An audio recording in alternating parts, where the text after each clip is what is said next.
vienen realizando actualmente en beneficio de nosotros los empresarios. Nosotros como empresarios MIPES y PYMES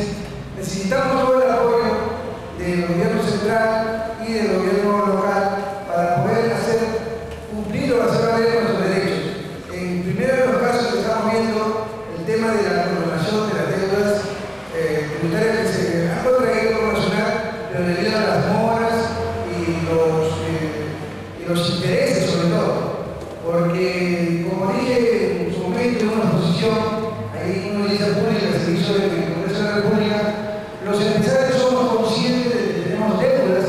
y lo hemos contraído con el fisco, con Nacional. Pero de ahí a poder de alguna manera cumplir con los intereses abusivos que Nacional viene imponiendo cada año, eso hace que los empresarios definitivamente vayan cerrando sus establecimientos, vayan cerrando sus locales, y lo más práctico es armar otra razón social, como otra empresa con otra razón social, y eso es lo que se quiere. Es por eso el pedido de la CONACO que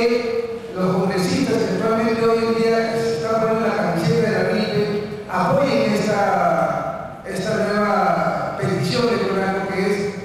condonar las deudas de los intereses y las moras de los reales deudas que se tienen con Nacional. Pero ustedes ya han visto la reacción que ha tenido Nacional para este reclamo o este pedido que se ha realizado. Ha salido en todos los medios de que se van de muchas empresas grandes como la Telefónica, que también tienen deudas en las cuales hacen ver que es un pedido de las grandes empresas. Pero no es cierto. Yo también soy empresario MIPE y tengo empresas en las cuales tengo también deudas, porque una vez hace la declaración y va sumando la deuda, y uno cuando ya quiere, de repente está bien económicamente, quiere entrar a la deuda real, se da cuenta que es más del triple de lo que ha sido la deuda, y eso no podemos permitirlo,